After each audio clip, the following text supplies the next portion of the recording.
Hi, so you might have seen me a lot of times on Greenmyna page. So let's meet the founders today and let's do a quick chit chat.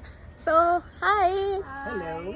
So they are the beast cleanup duo who got married in a zero waste affair.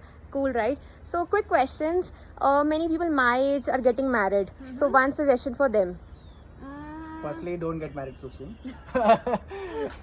Secondly, if you decide to do, walk out. No, but if down they the find aisle, the person they like, they should yeah, know. correct. If you, even if you still want to walk down the aisle, strongly advise, please go sustainable. Like Ashanu, I'm yeah, sure if and, she gets married, she will get married sustainably. Yeah, please go sustainable.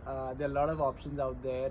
Look up on alternatives for those small plastic bottles that are served at a wedding. See what the decor elements are like. Try to keep it sustainable. Understand that whatever you're putting at this wedding, what's the end cycle to it? What will happen to it once you take it off? So in a nutshell, make it sustainable. Yeah. That's our idea, and that's what we are trying to say. Yeah. Whenever you get married, whichever, of course, legal age, but whenever you get married, please follow the sustainability route. The question number 2 was related to parents. How to convince parents for a sustainable wedding? Convincing parents. Okay, so I think what is important is that there are two spaces from where parents come. One is the fact that they don't want to dilute the essence of the wedding. They've been really saving for a long time for their son or daughter's wedding, and we understand that. And the second thing that they come from is budgeting. I mean, while they are saving for a long time, it shouldn't really hit the roof. So when it comes to convincing, we need to just target these two elements. We need to tell them that, listen, nothing will be diluted. The essence of the wedding will be the same. No matter how many guests come, don't come, it's just supposed to be sustainable, and nobody will even understand that, it is something that's been done sustainably, except that no waste is created. Yeah, and I think sustainable weddings are not expensive.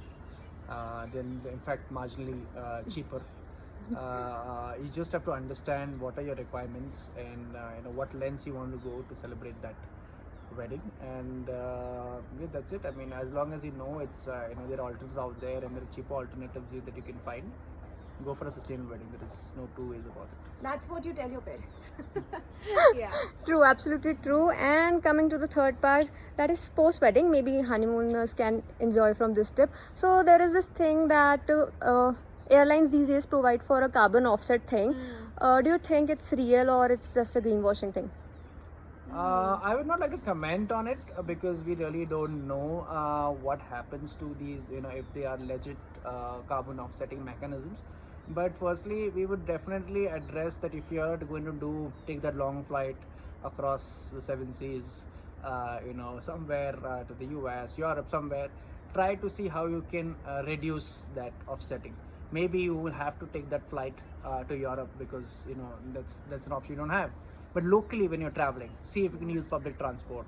Try to use trains, buses.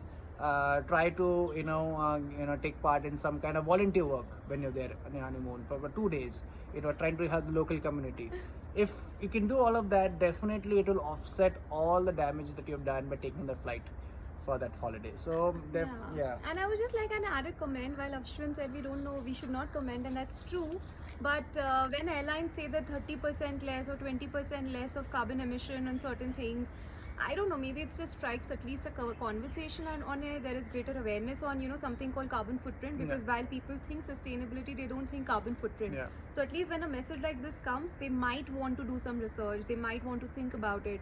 And I think that itself can make some difference. We understand that every time you cannot not take a flight, but when you have to, see how you best you can offset it. it. Yes. Yeah. So these were 600 seconds with Sahanu. Stay tuned for next episode.